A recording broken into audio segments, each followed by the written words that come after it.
There is nothing. Only warm primordial blackness. Your conscious ferments in it. No larger than a single grain of malt. You don't have to do anything anymore.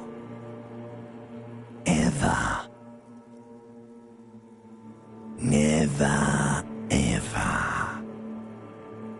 Never, ever, ever, baby.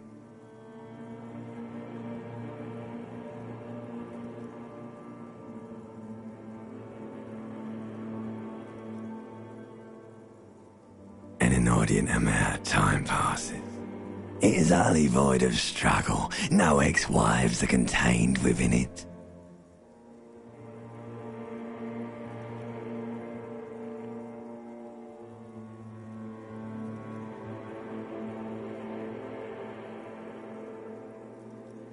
An awareness creeps up on you.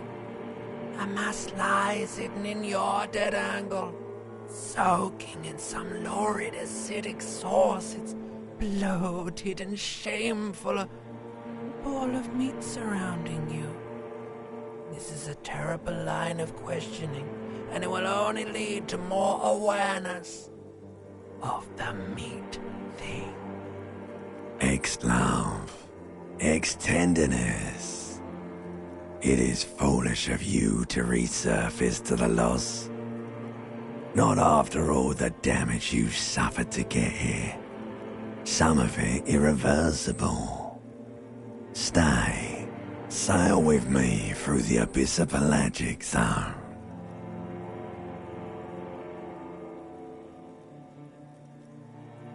Do you really? You wouldn't like it if I told you what was back there. Why'd you think you had to bludgeon yourself into oblivion? Or did you not sense yourself marinating? Poured so much on yourself, got a bit carried away, did we, Chef? Fear and apprehension. You should ask what's out there first. There's this giant ball there. An evil apes. And the evil apes are juking it out on the ball. You're one of them. It's basically all just evil apes juking it out on a giant ball.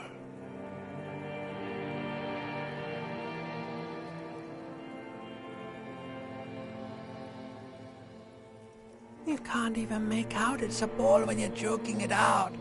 It's that large. Infinitesimally small. Vying for resources. It's just a stupid expression you picked up somewhere. The part of the presentation you want to take home with you is this. You have to beat the other evil apes in the face, or you lose. Yes, it is. And you drowned in that sadness a long time ago. You lost. The sound outside, you recognize it. It's a Caprice Canela motor carriage.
You hear a jingle. Keys are clinking in the pocket of your flare-cut pants. It says, whirling in rags, on the aluminium keyring. There is a single key on the ring. The number 1 is etched on it. It should open the door.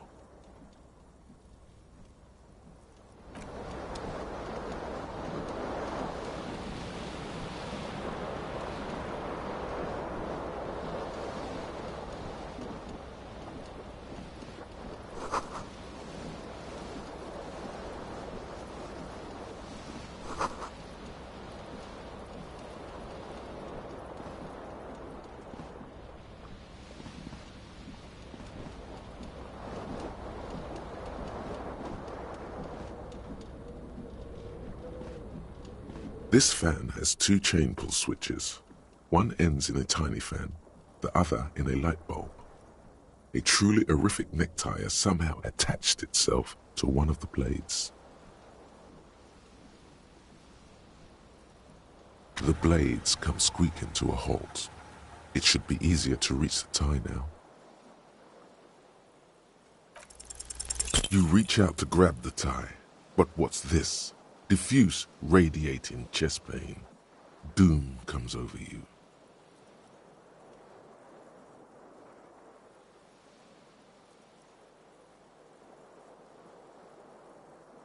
This is bad. Feels like sharp stones grinding in your chest and keeping you from moving.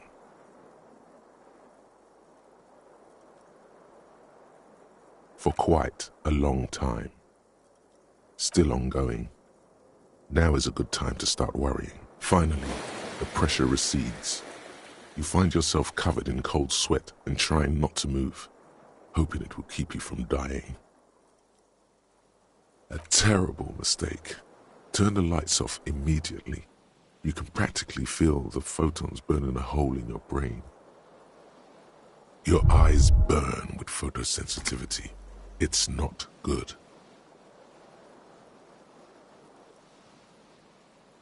The lights are off again.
A mirror hangs above a bent and broken sink.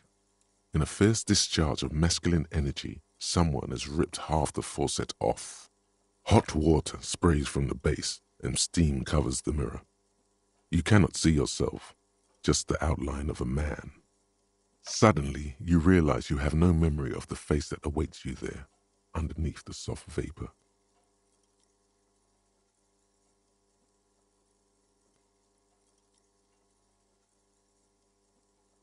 As you slowly reach your hand towards the surface of the mirror. Abort. You clearly have not thought this through.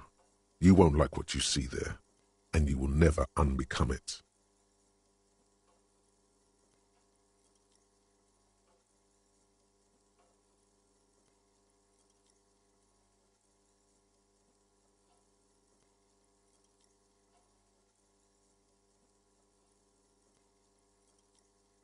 Yeah, there is definitely something wrong with it.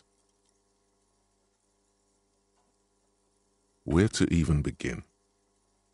There is the bloatedness, then the swollenness.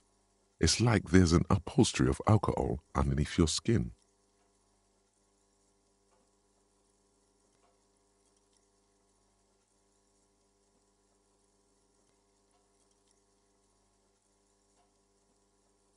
Bet you are. Your nose feels like a small balloon in the middle of your face. It hurts when you honk it. It doesn't appear to be a particularly tiny nose either. Not with all the drinks it's absorbed for you. It's not. It's swollen and snail-like, wriggling between your fingers.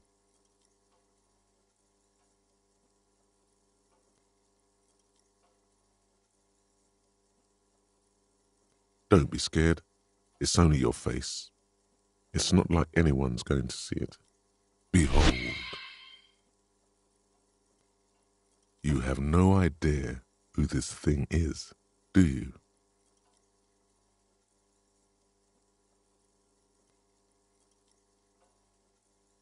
Too late. You clearly have rigor mortis on your face. Or wait, is that an expression?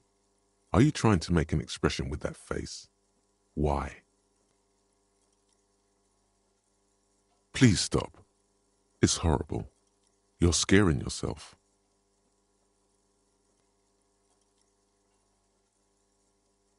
You can't, can you?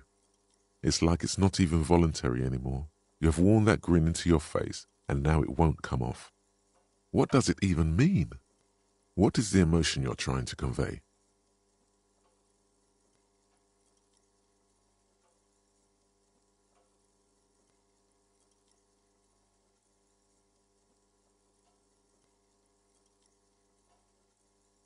You are correct.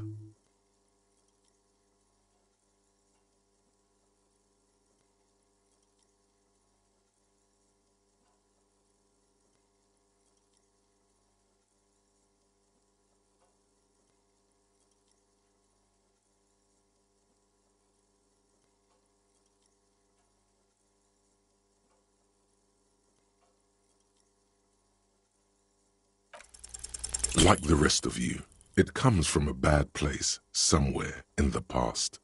That's all you know for now.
This fan has two chain pull switches.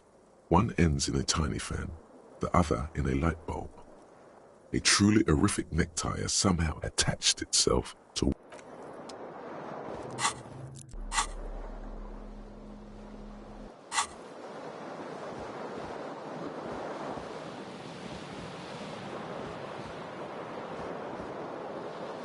the window stands broken in its frame.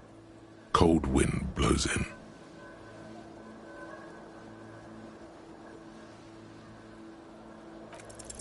The shards face outward. Whatever broke this window came from the inside. A fine web of scarring covers the back of your right hand, but none of it is recent. More likely a projectile than a held object. There are no fragments on the floor from pulling a tool back in after impact. It is too large for a bullet, yet too small for a piece of furniture. You're looking for something heavy and larger than your fist. The single green shoe you found fits the hole almost as well as your foot. It would have also been heavy enough if thrown with force. Congratulations. You smashed the window with your own shoe. Now you only have one. If you're lucky, you could still find the other one on the balcony outside. The door to it should be outside your room. A cool wind gushes in. Your toes curl up from the cold.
Hello, officer.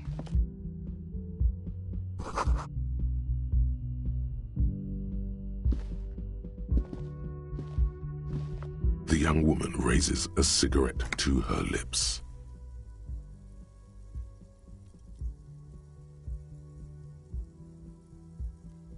Her eyes are brown and her face is speckled with birthmarks. She can't be more than 28.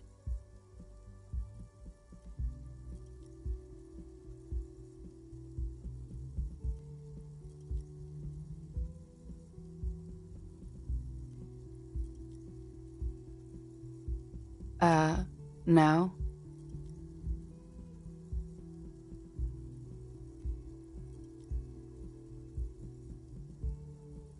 Because you're a police officer, sir.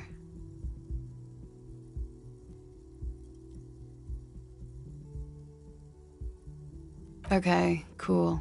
I won't.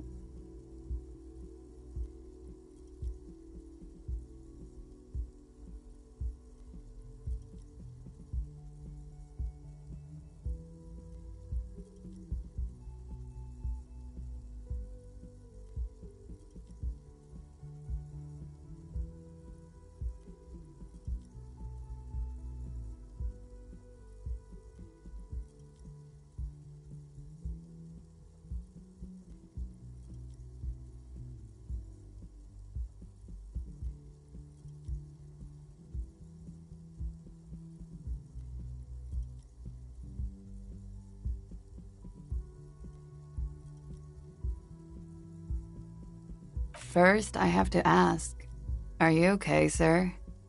You look like you're about to throw up. Can I bring you something? She's right.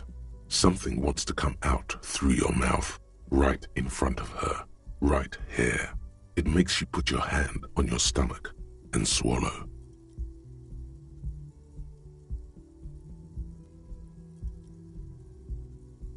Sir, you've been here for 3 days. On official police business, no less. Couldn't say. In truth, so far, mostly drinking.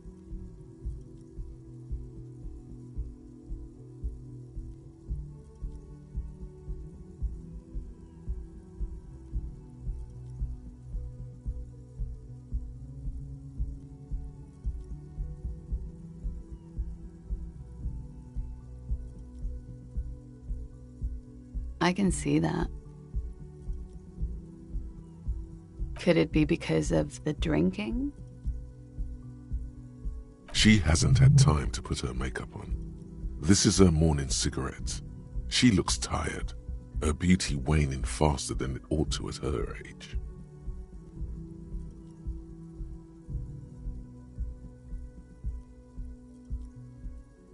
Don't be so harsh on yourself. They let almost anyone be a police officer.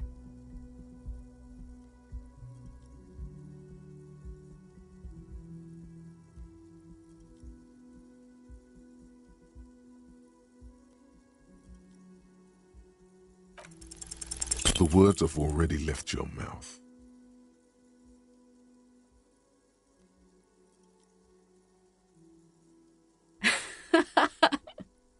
What was that?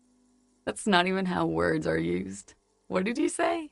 Come on, say it again.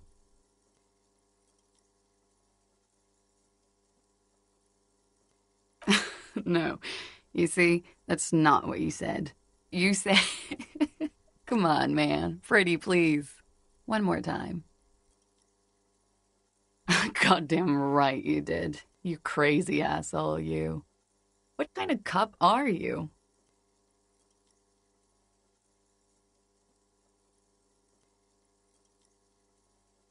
Has the time come already?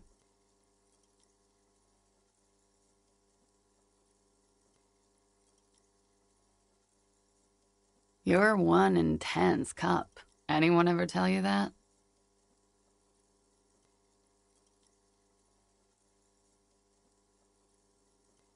Okay, sir. I have to ask. Do you really not remember? Just like that? You drank so much you lost your memory?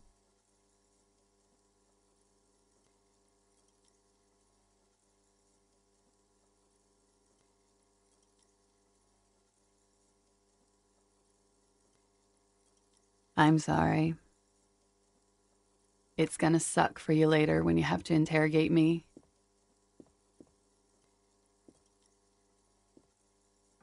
And for the record, no, I didn't do it.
You should totally sing karaoke here, the first chance you get. Your emotions need to be expressed. People need to know your vast, oceanic soul.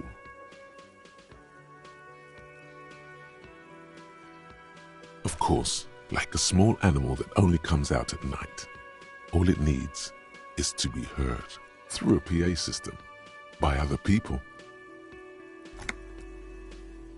You have not yet stumbled on the right lamentation, but it's out there. It'll come to you. You will wreak havoc with it. Don't worry.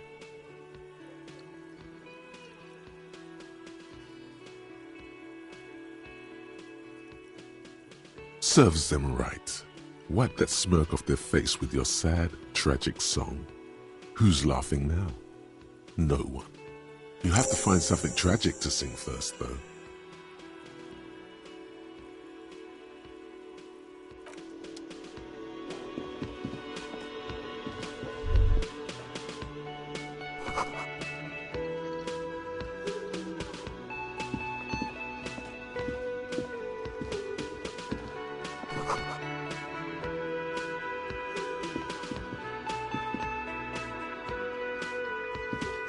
Hello, sweetie. You shouldn't keep your colleague waiting.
A bespectacled man in an orange bomber jacket is tapping his foot on the floor. Looks like he's waiting for someone. As you approach, he narrows his eyes and extends his hand in greeting.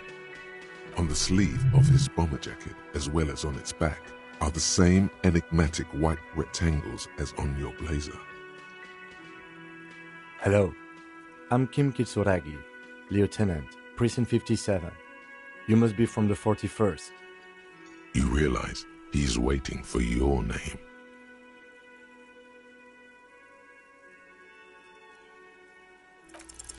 Concentration makes you squint your eyes. Your name should be deep gold and orange, like a forest fire looming on the horizon, but mixed with the stench of liquor rising from your breath. You're 2 steps closer to it, but there are still many to go. Okay then.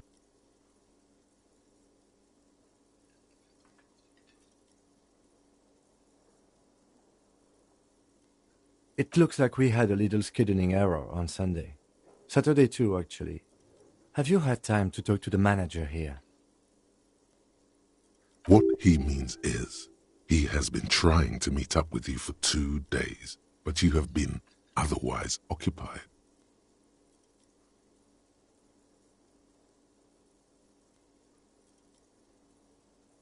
Then we should ask him for a rundown of the area. Get me up to speed. I understand the scene is out back, right? It also wouldn't hurt to assure him the police are finally here. In full force, I mean. Have you mapped out the initial interviews? Okay, we'll have time for that after we take a look at the coroner's case. Have you removed the dead body from the tree? So, the body is still in the tree. This is the first time you detect a weariness in the lieutenant's voice. It is obvious he would have preferred for the body to no longer be in the tree. Where it has been hanging for 7 days straight. We should go there as soon as we are done talking to the owner.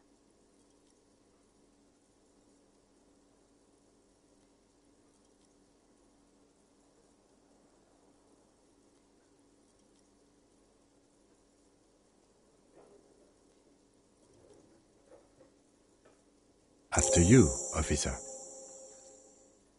If you're about to embark on an investigation, shouldn't you have a badge? You mean you don't have a badge?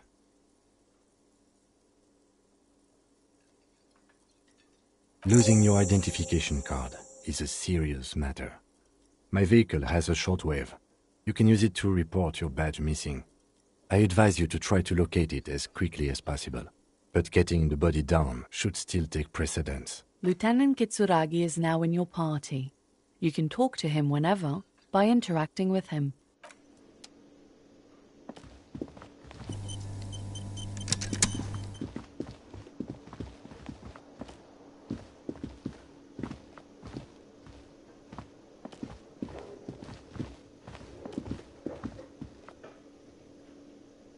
A man in his late 20s with a thin, unimpressive beard notices you approaching.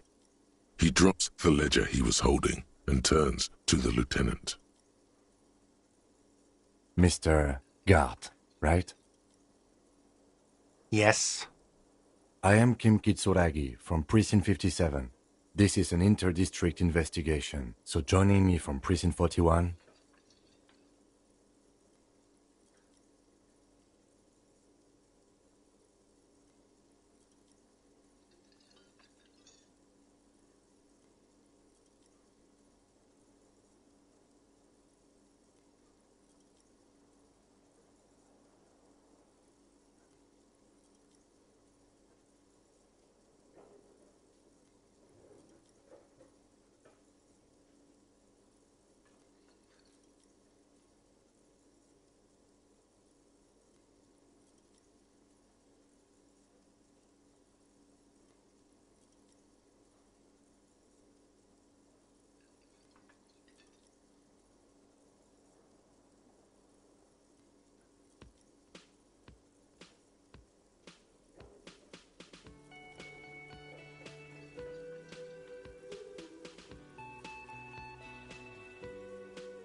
What?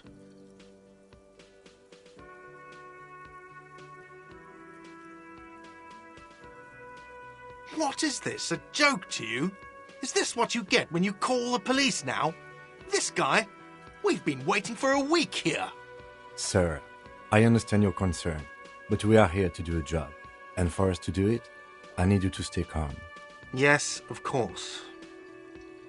I know it took us a while to arrive at the scene, but it also took you a while to call us. It was you who placed the call, correct? No, I only just got here. It was probably Sylvie who called you. She usually works the bar here. I'm only temporarily taking over her duties. Do you have her number? As a matter of fact, I do. This sounds like something you can use to call this Sylvie later. You said you just got here. From where? Are you a local? What, of Martinez? No, I live in Jamrock. I only sometimes come here to keep an eye on the place. This is just one of the many cafeterias I manage. But you still know your way around, yes? In case we need directions. Yes, I know where some things are, but as I said, I don't live here. I just used to work here. And I'm not going to start working here again, if that's what you think. I didn't imply that. Detective. He probably means this is where you step in and ask your questions.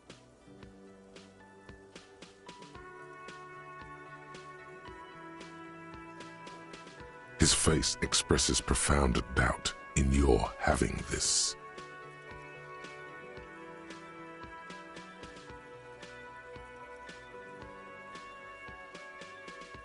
She went away because none of your business. Have they not been telling you you're a cop?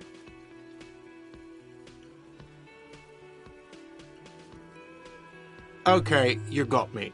She went away because of the dead body out back. And because I asked for her number, that's why Sylvie went away. I hope you appreciate that. Thank you.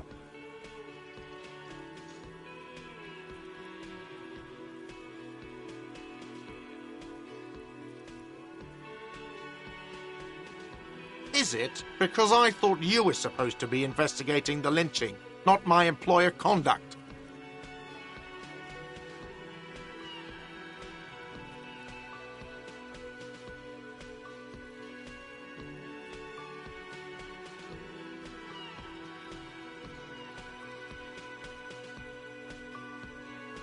Good for you. Was there something else? I'd like to get back to what I was doing.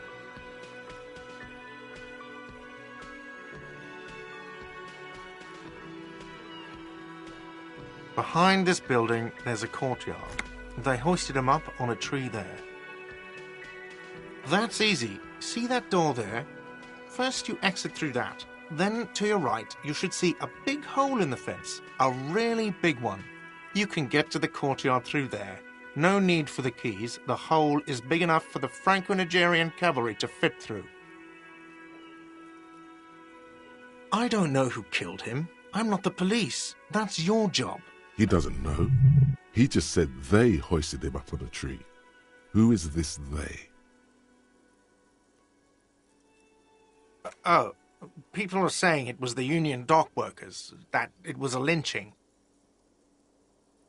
The locals, the customers, the people who eat here, a lot of dock workers eat here. Sylvie told me everyone knows the dock workers did it.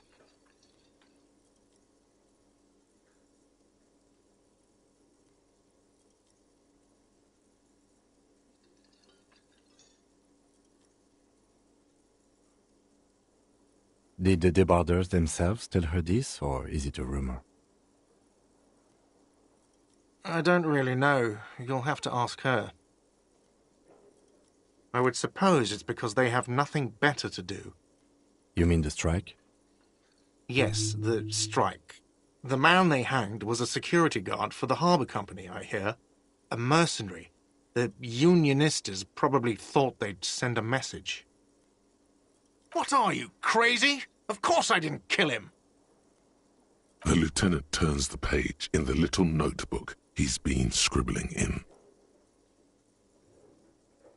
No, I'm not the bartender. I'm the cafeteria manager. I have 3 cafeterias I manage. 3. Get over it. Let's go.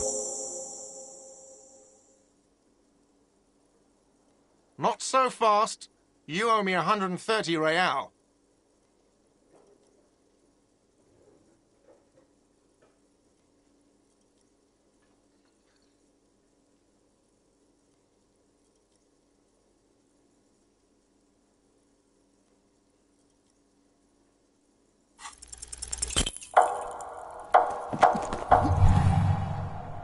One moment you're running like the wind. Then you've suddenly turned around and are giving him the finger, furiously, with both hands. Why?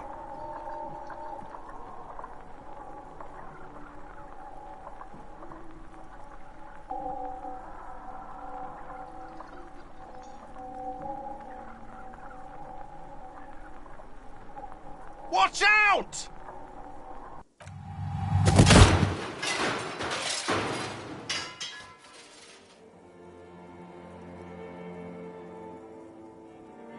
Everything goes dark. Back so soon.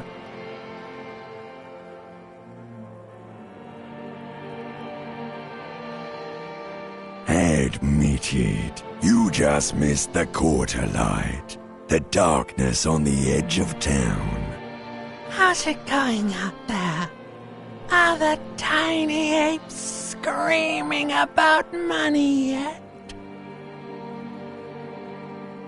Did one of these tiny apes have a pale green face?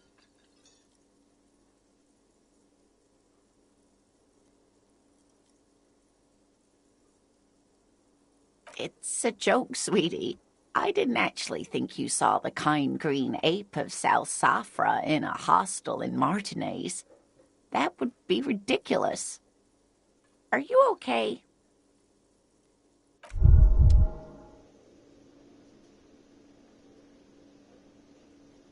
You feel something in your chest, an unnatural pressure.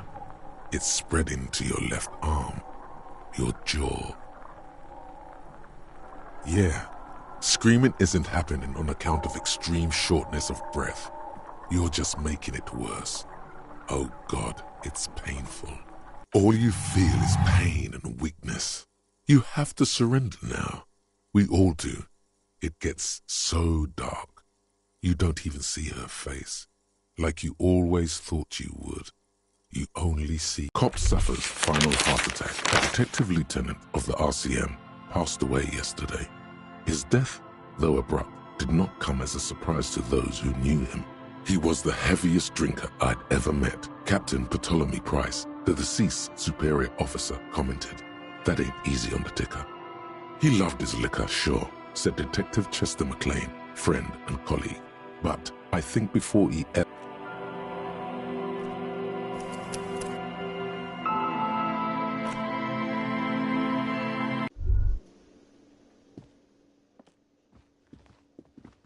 There they both are. Two identical shoes, both copiously green and like two baby crocodiles. It's pretty clear a normal cop is not what you are. Good, they're balanced, comfy. Feels like the only good thing.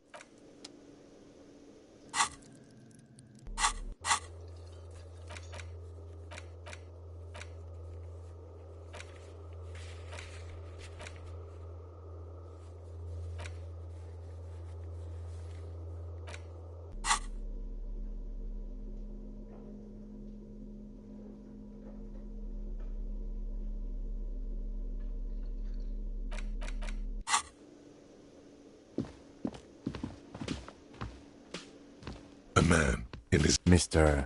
Yes? I am Kim Kitsuragi from Precinct 57.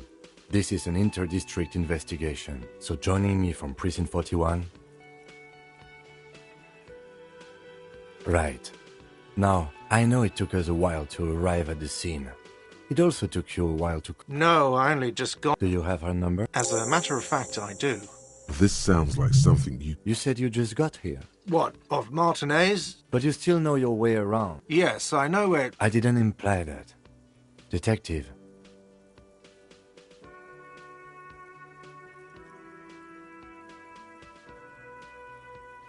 He probably means this is where you step in and ask your questions.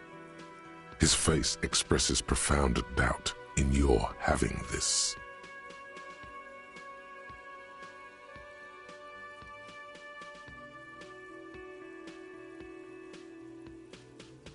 Behind this building, there's... That's easy. See that door there? First you exit through that. Then, to your right, you should see... I don't know... He doesn't know. He just said they hoisted him up on a tree. Who is this they? Oh, the local. Did the debate... I don't really... I would suppose it's because... You mean the strike? Yes, the strike. The man they hanged was a security guard for the harbour company, I hear. The lieutenant turns the page in the lit... She went away. Have they not been telling you you're a cop? Okay, you... Thank you. I asked an employee out. She didn't want to come, but felt obliged to. It was a bad idea. Now, what is so goddamn fascinating about that for you? It's got nothing to do with the lynching.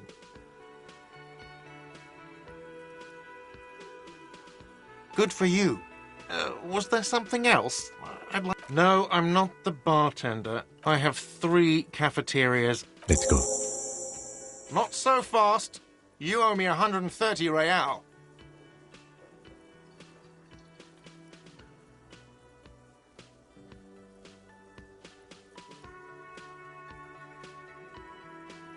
Oh, you don't owe me shit.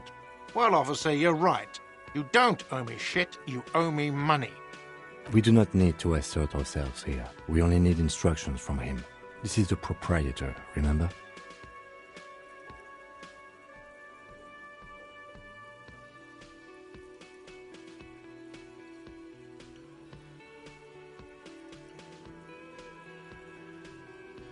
You know, I get this all the time. Some hobo comes in here or some backpacking arsehole off the boat.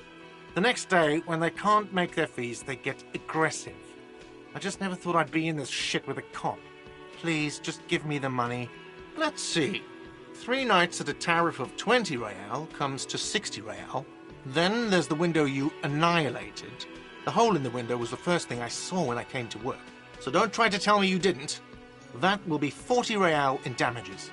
Another thing you've annihilated is half the bar. You've run a tab of 30 real. Actually more, but we'll round it down to 30 for your hard work maintaining the stability and order of Revachol. That's 60 plus 40 plus 30 equals 130 real.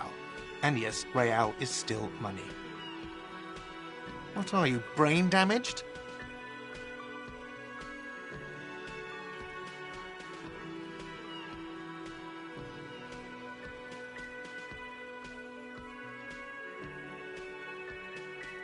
Money is what grown-up people use to pay for things. Things like this hostel room or 8 bottles of potent blend and 9 packs of Royal Extra. We use it for everything, really.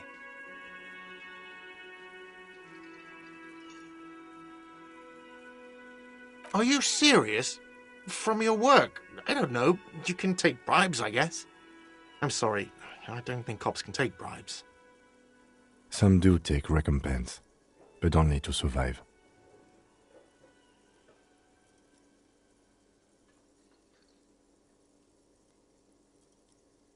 For survival, to pay me. Unless you want to become a hobo.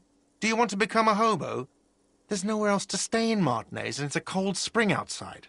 Money doesn't make you happy, but it lets you be unhappy for a while longer. If you run out of money, you die. It's like that for all of us. Me too. That's why I need you to pay me. I'm not an asshole. There's a shuffle of nylon as Lieutenant Kitsuragi looks for something in the pockets of his orange bomber. I'm sorry, but he has to pay. I can't let him stay here any longer if he doesn't. If he doesn't have the money by tonight, then... Officer, maybe you're better off working this from home for now. You live in Jamrock, right? It's not that far away.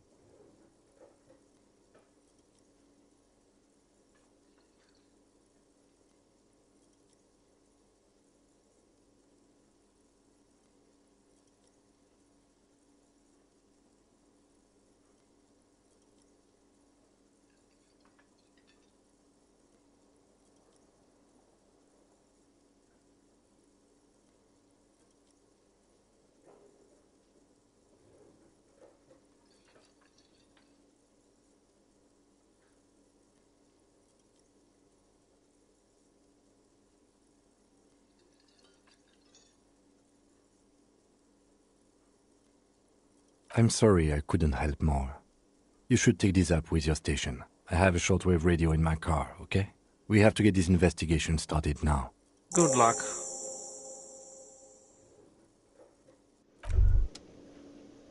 By the way, where is home?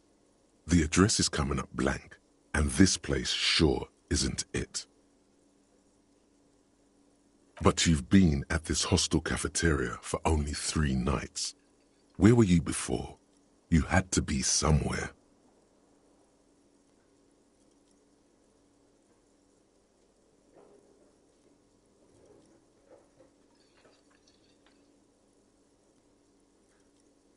Why did you say that?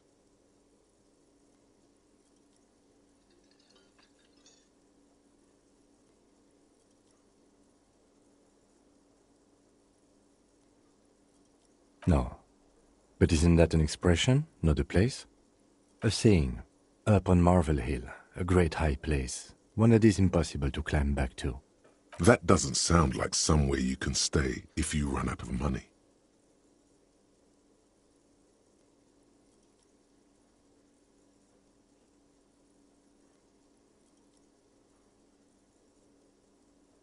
You can try.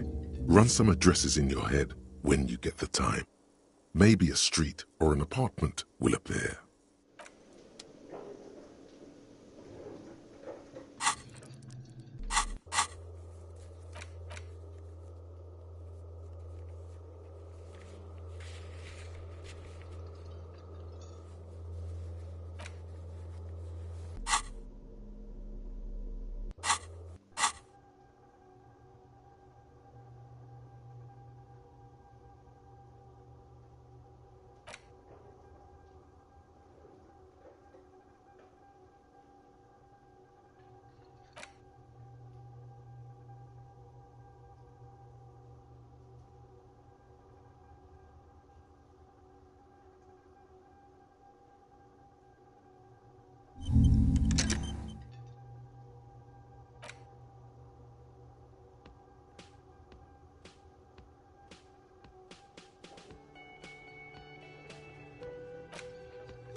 can I help you?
There are several footprints in the mud, left by work boots.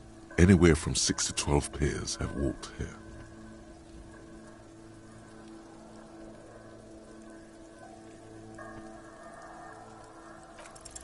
Maybe more than 12. No, 8 pairs of boots have shuffled back and forth in the mud. 1. Standard work boot, steel reinforced toes, number 46. 2. Standard work boot, steel reinforced toes, number 44. 3. Hobnailed work boot, steel reinforced toes, number 43. 4. Standard work boot, number 45 or 46.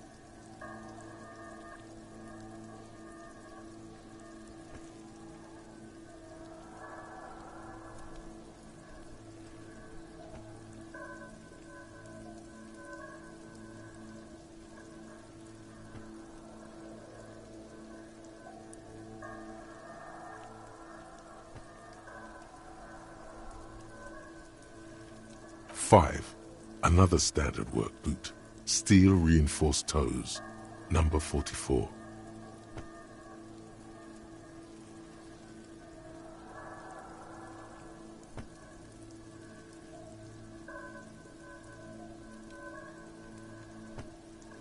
6. An aberration, light as air, even pace, same make of boot, but number 41. Impossible to tell. Could also have been an adolescent. The gait is undeveloped. 7.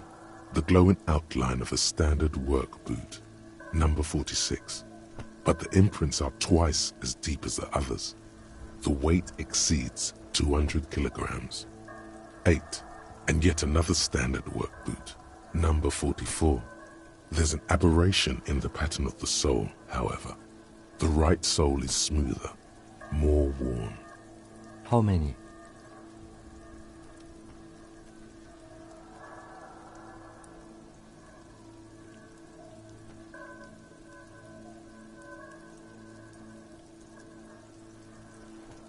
I was pretty off then. I counted 20.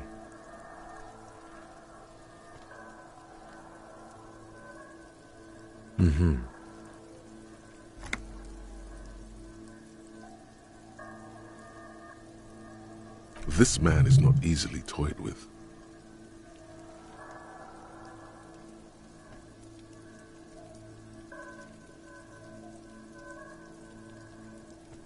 I never got the hang of it. Hyperopia. Do you see anything out of the ordinary?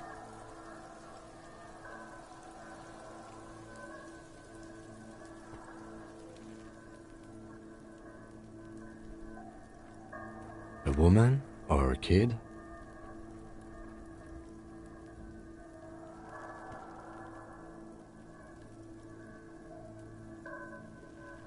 Okay. How do you know?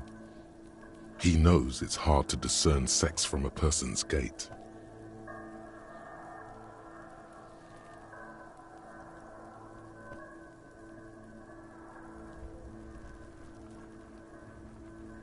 Understood. Anything else?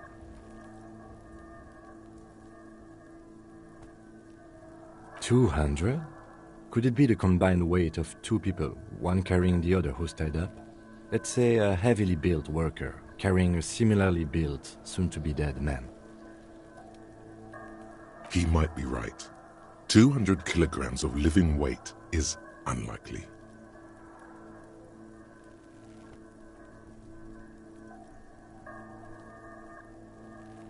Possibly, yes. But why?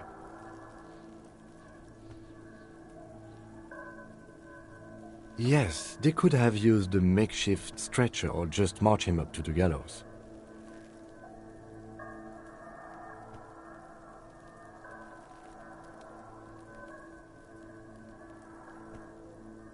Even easier to carry on a stretcher, or between two men. Anyway, it's for future consideration. What else can you see? Interesting. Let's name it the old soul. Someone operating a workbench with a pedal? Like a joiner at the harbor. Or maybe a drummer?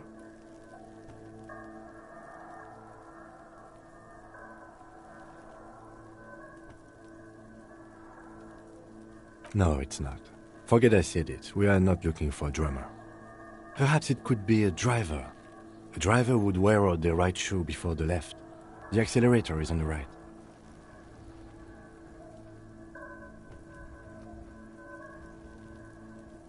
He doesn't seem to hear you, looking south toward the traffic jam instead. The machines are silent. The engines are all turned off. We should keep our eyes open around the traffic jam. See whether anyone strikes out as a potential suspect. Seems prudent, no?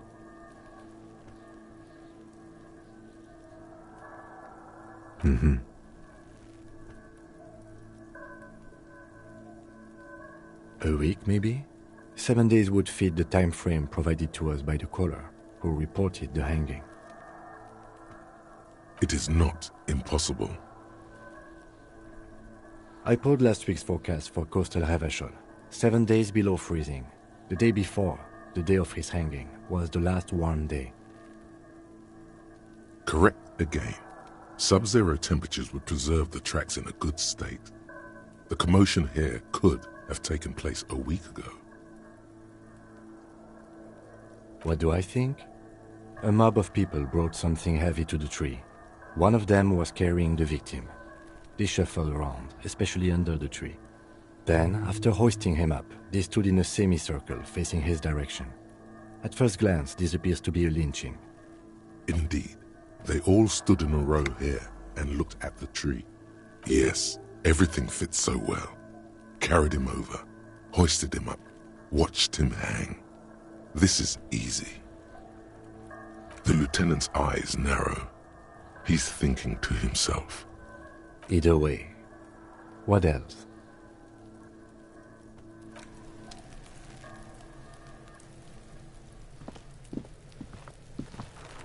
The corpse looks at you with bulging white eyes. The face around them does not look human. It's swollen and ready to burst. His lips are fish-like and his tongue like a ball gag in his mouth. You seem to be holding your breath. A cargo belt twists his neck at an unnatural angle. The body below appears stiff. It's letting out an ungodly rot. The smell seeps in even through your clenched nostrils.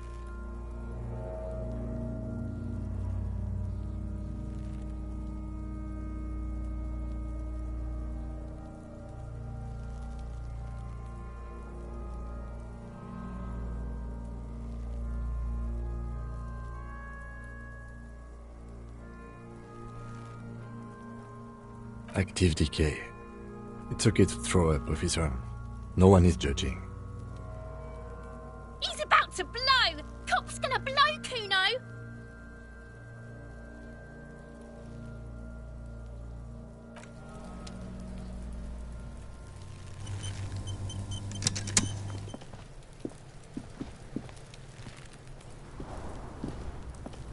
Kuno's got this! If there ever was such a thing as an ugly kid, then this is it. He's almost exquisite in his ugliness, like a gremlin. Oh yeah! Nappa Gumpy, Kuno!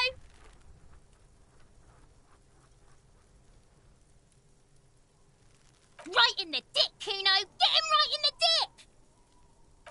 It's love it in the dick. The boy is sweating profusely. His eyes are like two black holes and his jaw is twitching as if trying to break free from the empire of his body.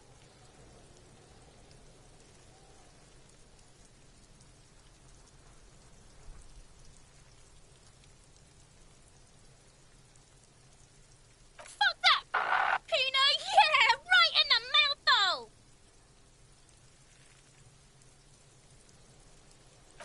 Shits himself. The rake, Kuno! You should throw the rake at him, Kuno! The fuck? Does Kuno know what a rake is? Kuno's not a gardener.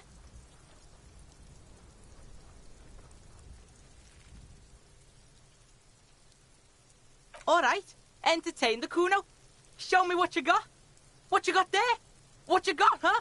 Show me what you got. The kid moves his hands like a basketball player dribbling fast. Irregular speech patterns, overconfidence.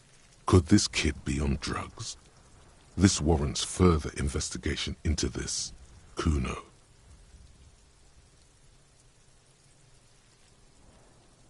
Kuno's Kuno, pig? It's always Kuno, never I. Clearly the kid's using the third-person perspective as a shield.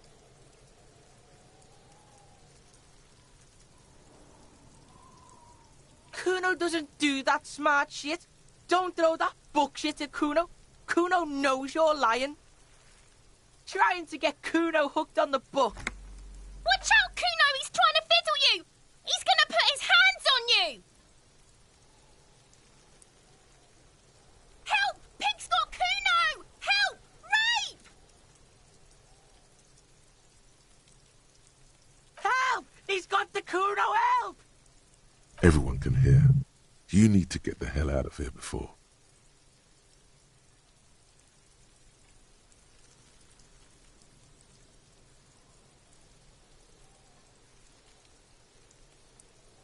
Yeah? Get out of here before the Kuno beats the shit out of you. Yeah, that's right. Drag your fat ass out of here, fat boy, before Kuno fucks you. Bang! Got fucked by the Kuno. We alright? You wanna get fucked again? Come back.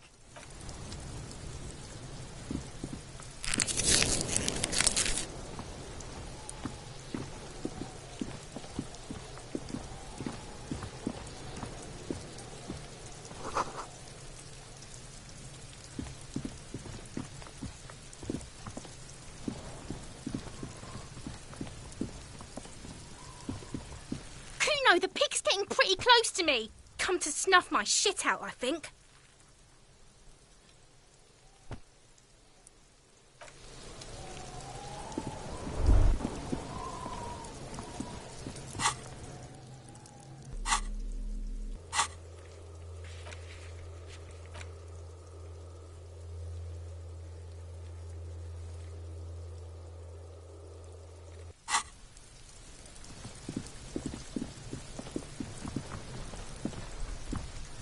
There he still is, looking right through you with his white eyes. The body below is entirely dedicated to that corpse smell. Emitting it is all it does now.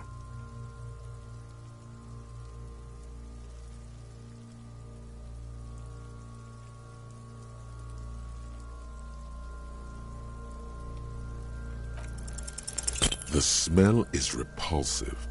It pushes in from your mouth, more instant and more familiar than anything you'd expected, more fever than odor.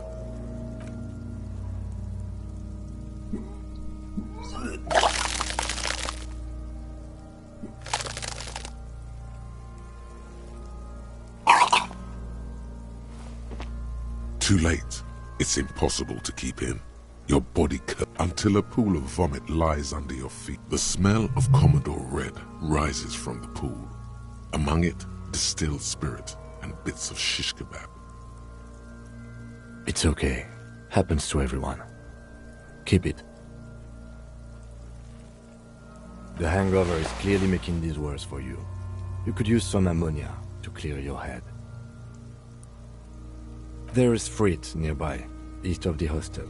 They usually have a small apothecary. If they don't... There's a greenhouse here, and a gardener with a wheelbarrow on the corner of the whirling in rags. If she works here, she might have something for the smell. Pretty clever. Acquiring ammonia will provide a modifier to the white check. Modifiers make checks easier and allow you to retry them.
Before you stands a motor carriage.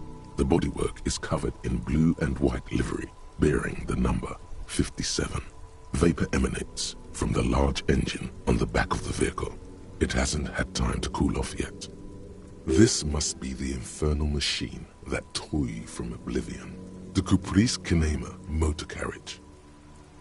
In the cabin, you are welcomed by a set of steering levers, a radio microphone on a hook, a pull-out toolbox under the seat, and the soft glow of the fuel preheater gauge.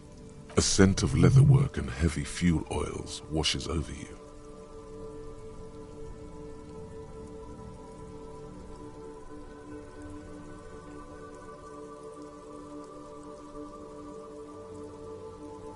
A metallic drawer slides out from under the seat and clicks into place. The tools inside are neatly organized. Take what you need, officer. It's going to be a long case. I'm not protective of my tools, like some men are. He's clearly a little protective of his tools. But what can you do? Work is work. The pry bar feels nice and cold in your hand, heavier than you'd think. Useful for opening all sorts of doors and lids. The handles are long and sleek. Snap, snap, go the cutters. You can do good work with these. Cut chains, locks, and ropes, especially belts. It's robust, weatherproof, and well-made.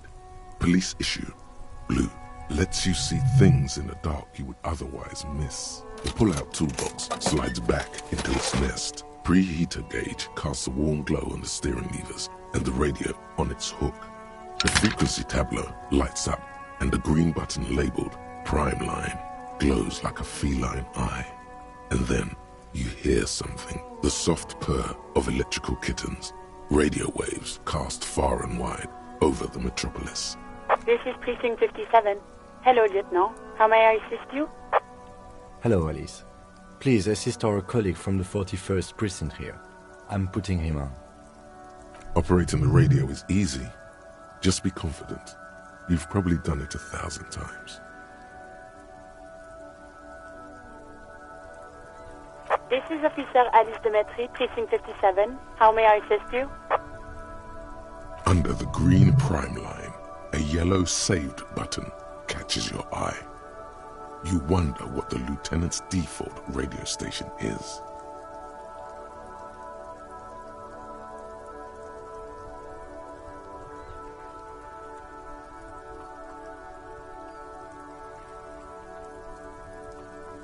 Just a second, officer.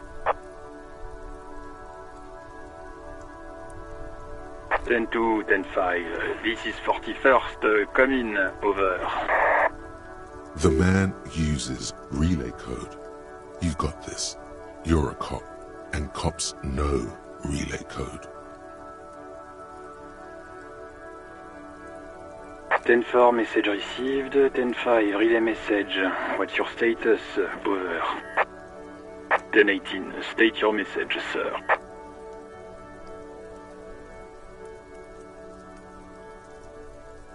10-9, over. 10-4, message received. This is a very serious situation. I need to 10-22 the captain. Over. Is it him? What does he want? Says he lost his badge and needs to report it. He what? He lost his badge? Who lost his badge? Dick fucking Mullen. Who do you think? It's Officer Dick Mullen from the bestseller Dick Mullen and the Lost Identity. Dick Mullen is not your name. It's the name of a fictional detective who would not lose his badge. Defend yourself. Immediately. They're laughing at you.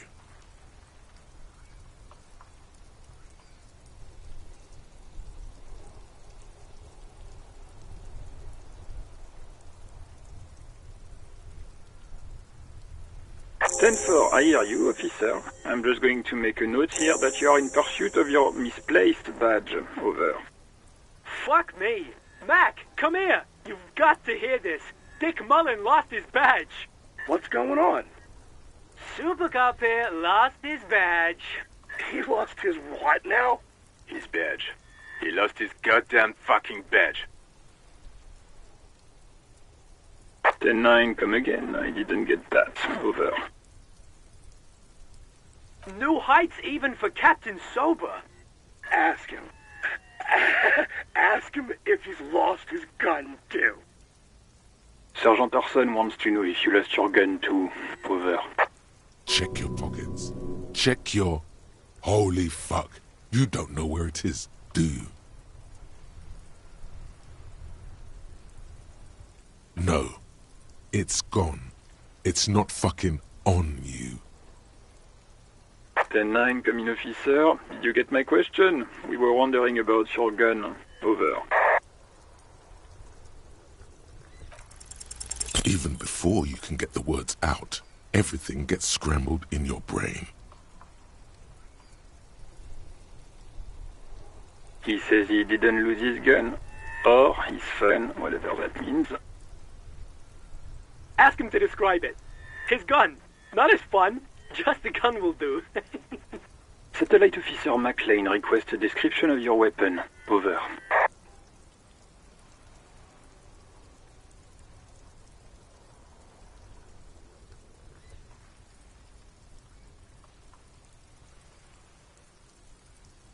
It's a single-shot kill A9. An armistice, to be precise.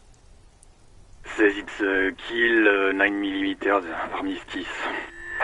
Armistice? What, is he a fucking... Clearly he doesn't have his Villiers anymore. Dear God, he lost his gun? Oh my, I can't. This isn't really a laughing matter. Mac can face a giant of Coco Noor by himself, but Disco hit him piss his pants. Oh, I can't. Fuck. He lost his... Ask him if he's still got his wiener. I'm not going to. Ask him. Sergeant Orson here is wondering if you are still in possession of your genitalia. Over.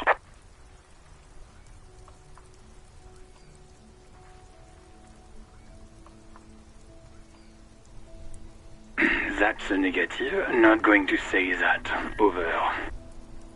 What's he saying? Share with the class. He said he sodomized your mother. The prick ate Mama's vanilla waffles at the captain's birthday party. Some nerve he's got. Sure her vanilla waffles were the only thing he ate? Shut up, Chester. This isn't funny. This is my mom we're talking about. Tell him to apologize right now. Sergeant Orson requests that you apologize for the claims you made about his mother. Over. Mac, he says you shouldn't have antagonized the Firewalker in the first place. Who? Satellite Officer V. I'm afraid he might be referring to himself as Firewater, sir. Firewater? He's lost it. Fuck it. Tell him to find his goddamn badge and gun. That's the only thing that matters. Satellite Officer V.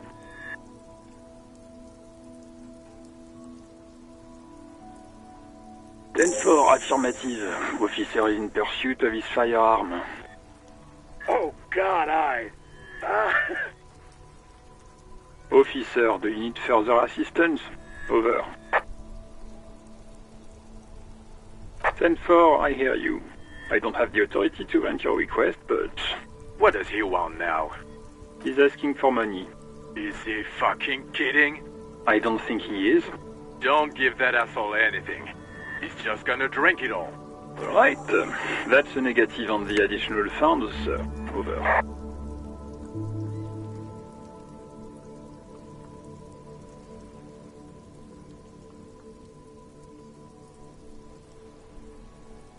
He says it's important to the case. He isn't getting a red cent. You can tell him that. Request denied, sir. Over. He says he's in trouble. Doesn't have a place to sleep. Well, I guess he'd better crack the case before sundown then. Vigmar said...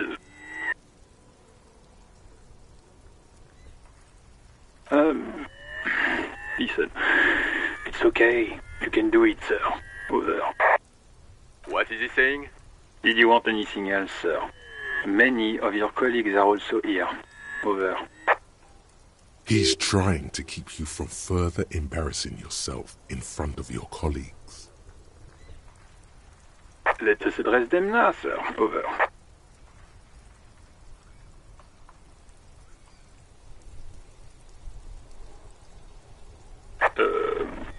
10-4, sir. I hear you. Relay your question. Wait.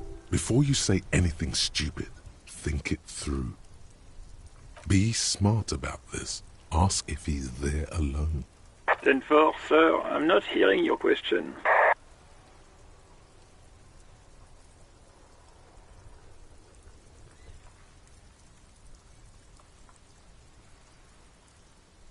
That's a negative, sir. I got 10-12. Visitors present here. Over.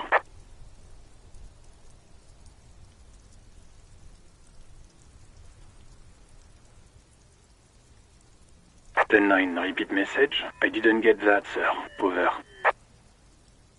Sir, I will not have you talk to me in this manner. Over. What? What is it? He seems intoxicated and keeps asking me to call him by his name. Mullen's drunk and emotionally aggressive. That's new. Wrap it up. Don't indulge in his drunken antics.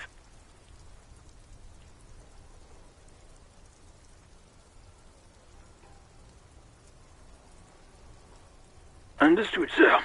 Over. Roger that. 10-10. Over and out. As you tap on the gauge, the indicator pin jerks as if startled. It's in the large orange sector, indicating the engine is warm. There's no use pressing the heat button. It won't start without the ignition key. Translation.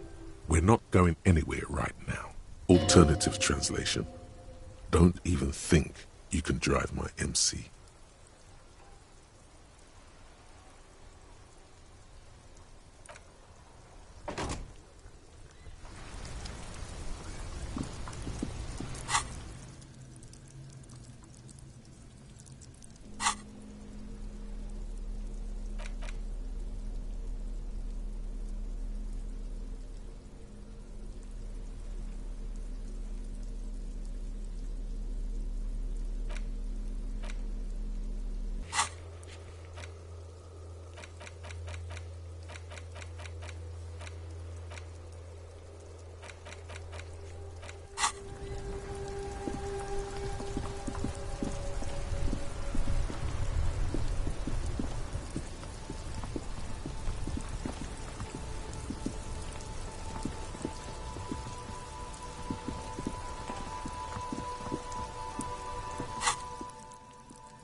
The RCM in Martinez. What can I help you with?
Of course.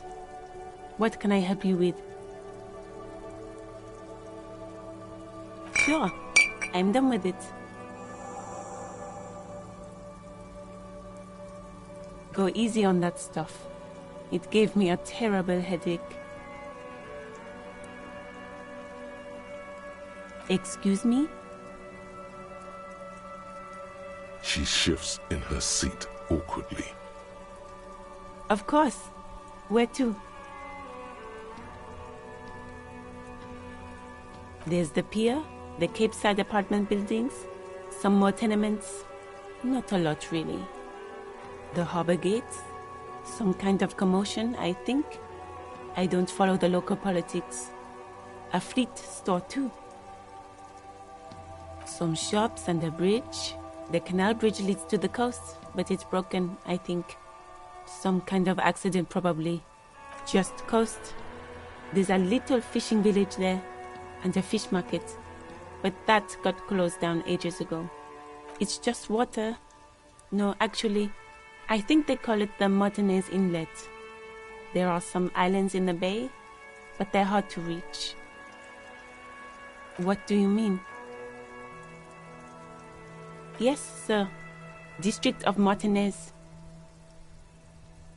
This intersection is called Roundabout North. He knows where we are. He just wants directions.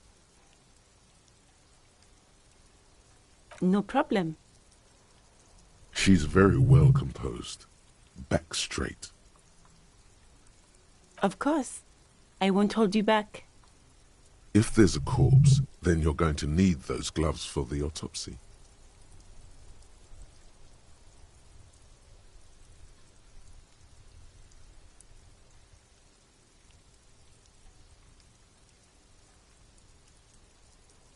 Sure, keep them. I have another pair.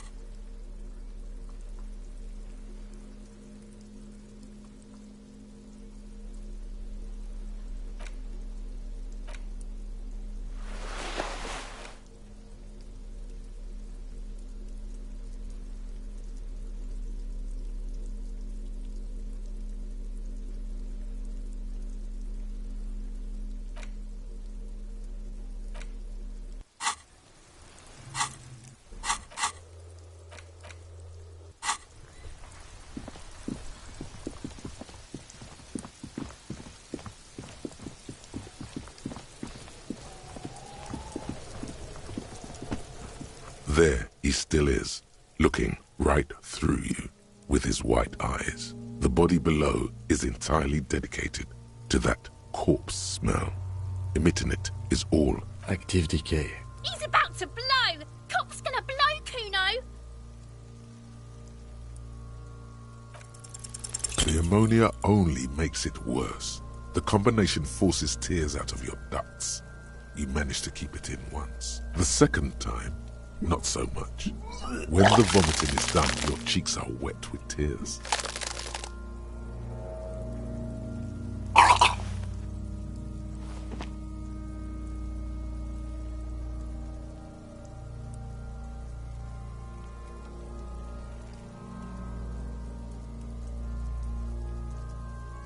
Nor does the wind right now. I've seen strong men turn themselves inside out for hours. You are facing tough odds here. Alcohol withdrawal makes it considerably harder.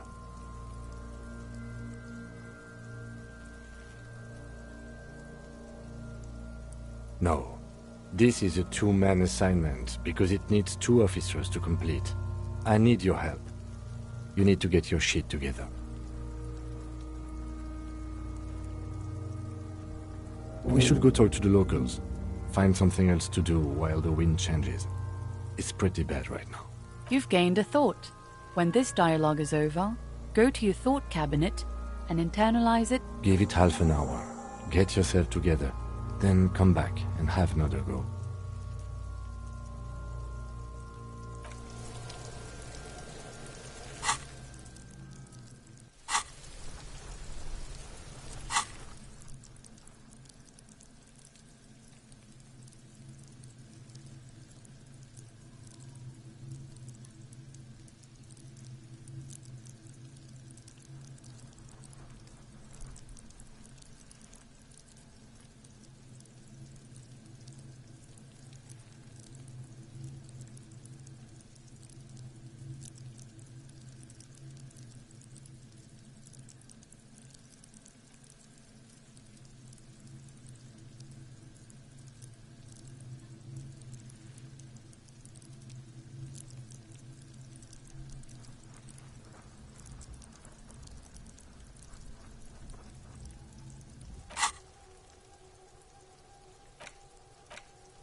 Yes?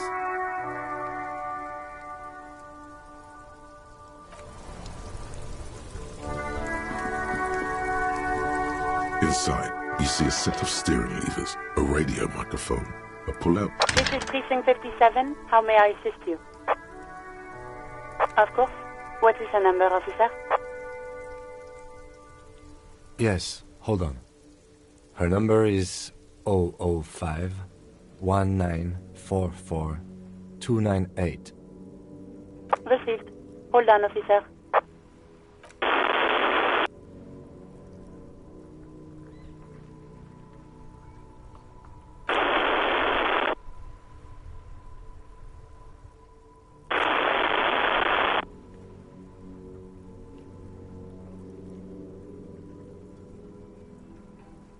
Lieutenant Kitsuragi slowly begins to tap a little rhythm with his right foot.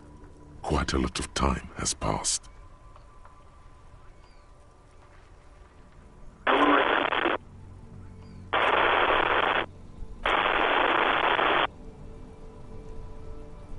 Officer, I have Sylvie Malaika on the line for you. Yes, hello?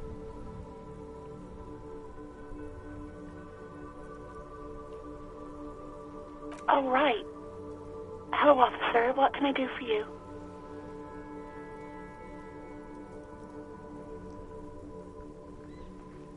You mean, why did I leave the bar? Honestly, I'm not really comfortable discussing it with you, sir. Why not?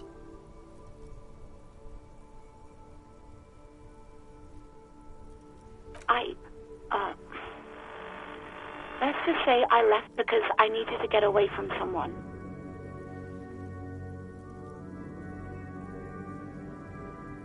You know whom? What? No, why would you even think that?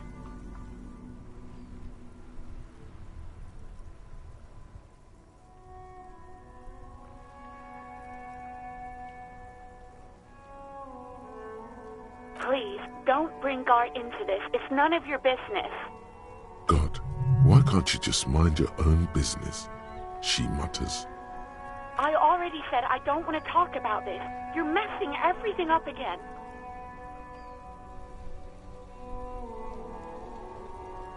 No, not me.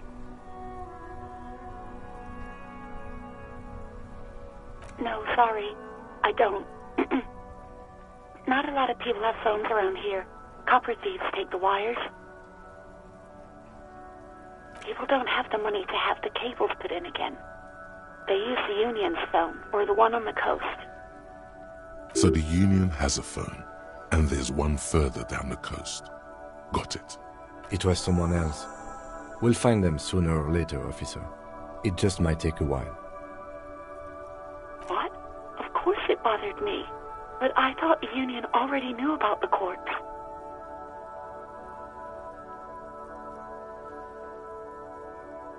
No one calls the police. The Union would get angry. You know, what the Union says goes. People listen to them and they take care of their own, which is like everyone here.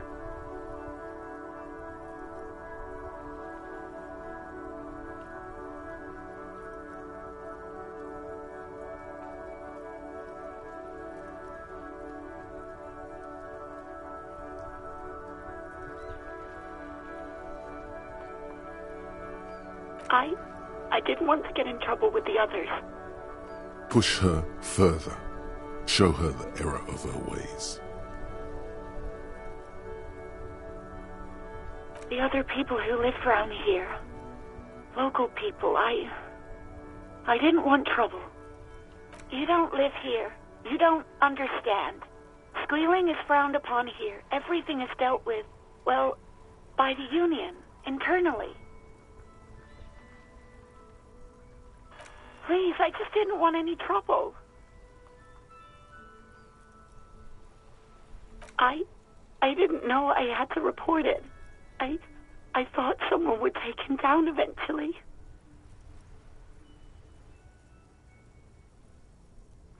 You can almost hear the girl getting smaller on the other end of the line until she She almost drowns in static. Okay. Yes, I know who you are. You're a police officer. The law. Oh, no, I haven't, sorry. Real policemen have uniforms too, by the way. Where's yours?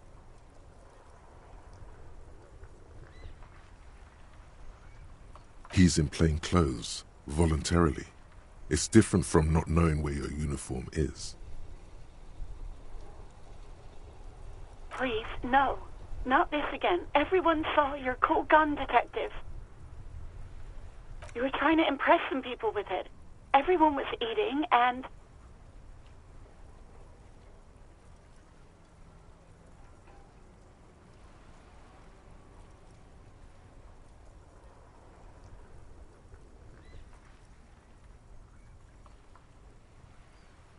You were waving it around in everyone's face, begging them to describe it. You said it calms you, and then you started making suicide jokes. It got pretty graphic. Oh, those again. I have been trying to wean you off them. You know, when you put your gun, your actual gun, on your temple and pretend to shoot your brains out, off of that, people don't like that. I remember this. You were screaming things like, "My brains are all over the wall, painting them red. I won't be seeing it, 'cause these are my brains. I can't see without my brains." Very nice visuals there.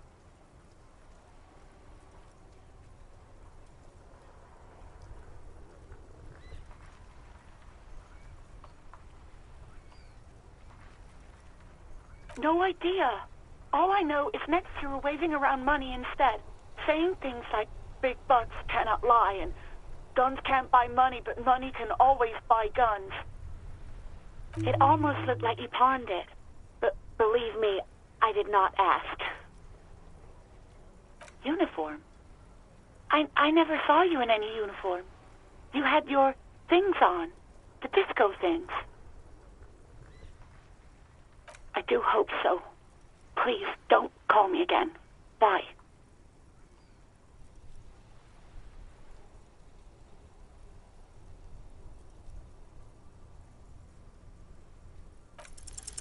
No, she doesn't have a problem with you.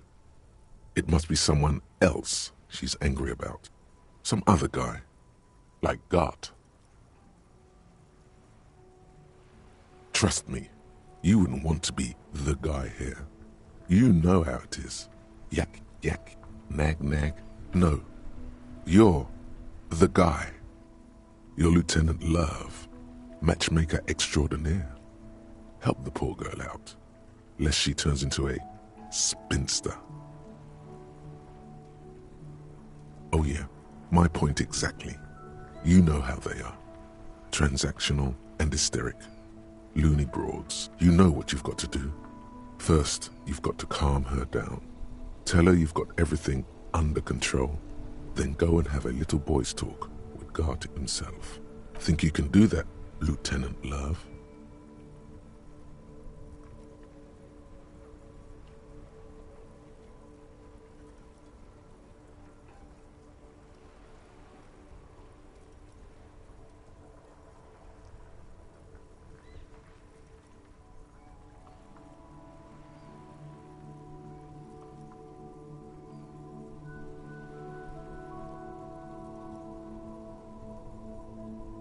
No. What?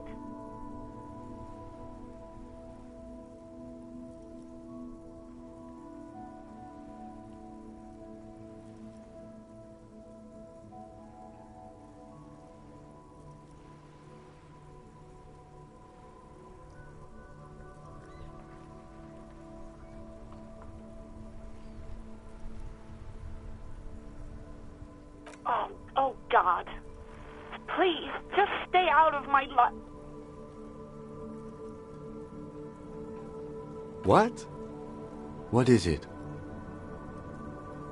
Call was terminated by the other party. Anything else, officer? It's on. The love quest is on. Too late, everyone. It's on. Take it to God now.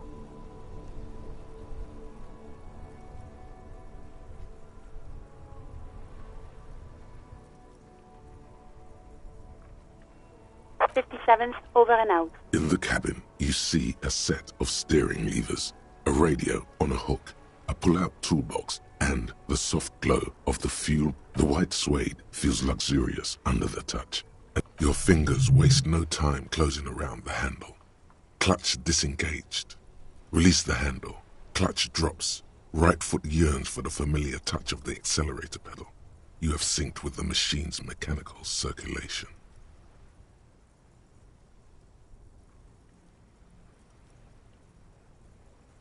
The handle is pulled back. Somewhere deep inside the drivetrain, the disc is mated to the front. In the cabin, you see a set of steering levers, a radio on a hook,